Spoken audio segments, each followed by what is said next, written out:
മുലപ്പാൽ തൊണ്ടയിൽ കുടുങ്ങി 5 മാസം പ്രായമായ കുഞ്ഞു മരിച്ചു. താമരശ്ശേരി അടിവാരം കലയത്ത് ആഷിഖ്, ഷഹല, ഷെറിൻ ദമ്പതികളുടെ മകളായ ജന്ന ഫാത്തിമയാണ് മരിച്ചത്.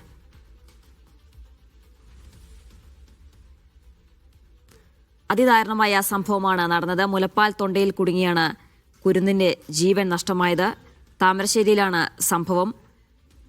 കൈതപ്പൊയിലെ സ്വകാര്യ ആശുപത്രിയിൽ ഉടൻ തന്നെ കുഞ്ഞിനെ എത്തിച്ചെങ്കിലും ജീവൻ രക്ഷിക്കാനായില്ല എന്നാണ് മനസ്സിലാക്കുന്നത്. സലാം ചെയ്യുന്നുണ്ട് കൂടുതൽ വിവരങ്ങൾ നൽകാൻ. സലാം, ദാരുണമായ സംഭവം എപ്പോഴായിരുന്നു? ജിന, അല്പസമയം മുമ്പാണ് ഈ ദാരുണമായ സംഭവം ഉണ്ടായത്. താമരശ്ശേരി അടിവാരം കൊട്ടിക്കൈ കലയത്ത് ആഷിഖ്, ഷഹല, ഷെറിൻ ദമ്പതികളുടെ ഏക മകളായിരുന്നു ജന്ന ഫാത്തിമ. 5 മാസം മാത്രമായിരുന്നു പ്രായം. കുട്ടിക്ക് മുലപ്പാൽ നൽകുന്നതിനിടെ തൊണ്ടയിൽ കുടുങ്ങിയതിനെ തുടർന്നാണ് മരണമുണ്ടായത്. കൈതപ്പൊയിലെ സ്വകാര്യ ആശുപത്രിയിലാണ് അപകടത്തെ തുടർന്ന് എത്തിച്ചത്. പിന്നാലെ അവിടെ വെച്ച് മരണപ്പെടുകയായിരുന്നു. ഇപ്പോൾ താമരശ്ശേരി താലൂക്ക് ആശുപത്രിയിലാണ് കുട്ടിയുടെ മൃതദേഹമുള്ളത്. ജിന, ശരി, സലാം മുഹമ്മദാണ് വിവരങ്ങൾ നൽകിയത്.